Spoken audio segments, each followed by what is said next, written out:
ចំណុចនេះតួប្រុសរបស់យើងត្រូវជន់ខូចតាមធ្វើបាបហើយក៏រត់មកដល់កន្លែងដែលតួស្រីរបស់យើងកំពុងតែបោះតង់អញ្ចឹងណាហើយតួប្រុសរបស់យើងក៏ឲ្យតួស្រីយើងទាញជាមួយគាត់តួប្រុសរបស់យើងត្រូវជន់ខូចវាយឡើងបែកក្បាលតួប្រុសរបស់យើងក៏បានចាប់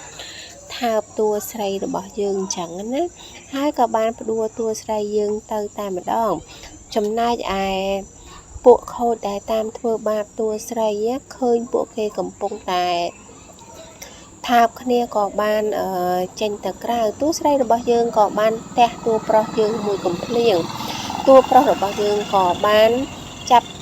តួស្រីទាញមកចិត្តគាត់ដោយសារតែតួប្រុសរបស់យើងជាមហាសេដ្ឋីក៏បានឲ្យចិញ្ចៀនមួយទៅតួស្រីរបស់យើងហើយក៏បានប្រាប់ទៅតួស្រីរបស់យើងថានាងបង្ហាញចិញ្ចៀននឹងទៅយើងនឹងស្គាល់នាងហើយអញ្ចឹងណាហើយតួប្រុសរបស់យើងក៏បានមកដល់ក្រុមហ៊ុនតួប្រុសរបស់យើងមានអង្គរៈជាច្រើន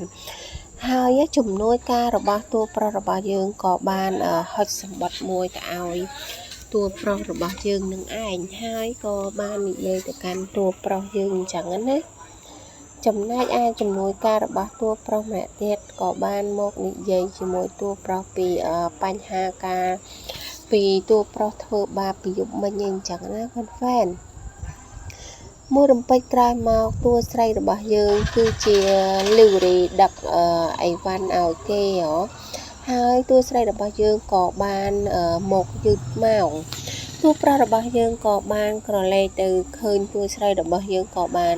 ញញឹមហើយដើរចូលទៅនៅក្នុងក្រុមហ៊ុនហ្នឹងចំណែកឯម្ដាយរបស់តួប្រុសក៏បាននាំយក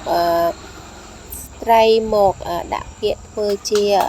ប្រពន្ធរបស់តួប្រុសរបស់យើងនឹងឯង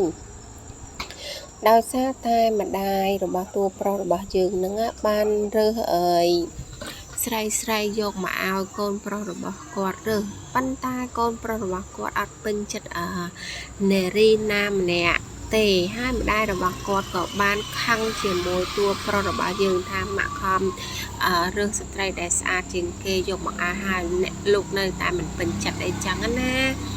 ហើយតួស្រីរបស់យើងក៏បានរត់ចូលមកដល់ដោយសារតែតួស្រីរបស់យើងត្រូវយកភេរជ្ជៈឲ្យពួកនៅខាងក្នុងចំណែកឯតួប្រុសក៏បានចាប់ដៃតួស្រីរបស់យើងនឹងលើកក៏ថាខ្ញុំនឹងរៀបការជាមួយនារីម្នាក់នេះចំណែកឯម្ដាយរបស់តួប្រុសក៏ខឹងកាន់តែខ្លាំងដោយសារតែតួស្រីរបស់យើងគឺជាអ្នកដឹក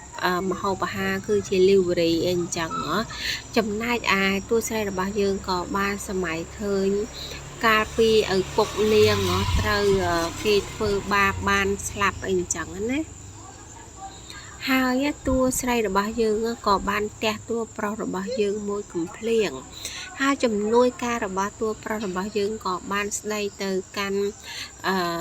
តួស្រីអញ្ចឹងណាតួស្រីរបស់យើងក៏បានបោះចិញ្ចៀនដែលតួប្រុសរបស់យើងនឹងឲ្យការពីយប់មិញទៅលើតួប្រុសហើយក៏ដាក់ភេរជ្ជៈដែលនាងដឹកយកមកឲ្យនាងក៏បានដើរចេញទៅភ្លាមតែម្ដងចំណែកឯជំនួយការរបស់តួប្រុសឯនេះវិញណាក៏បានខឹងជាមួយតួស្រីកាន់តែខ្លាំងតួប្រុសរបស់យើងឲ្យជំនួយការរបស់គាត់នឹងតាមទៅរកនាងចំណែកឯតួស្រីរបស់យើងក៏បានមកញ៉ាំអីមានបុរសហើយស្ត្រីម្នាក់ហ្នឹងក៏បាននិយាយឌឺដងទៅដាក់តួស្រីរបស់យើងហើយមួយរំពេចក្រោយមកមិត្តភ័ក្តិតួស្រីរបស់យើងក៏បានមកដល់ចំណែកឯជំនួយការរបស់តួប្រុសក៏បានមករកតួស្រីរបស់យើងនឹងឯងដោយសារតែយកអាហារូបករណ៍មកឲ្យតួស្រីរបស់យើងហើយក៏បានអោនគ្រប់ទៅតួស្រីងាកមកមើលតួប្រុសរបស់យើងមានអ្នកការពារជាច្រើនតែម្ដងក៏បានដើរមករកតួស្រីយើងនឹងឯងដោយសារតែតួប្រុសរបស់យើងនឹងបាន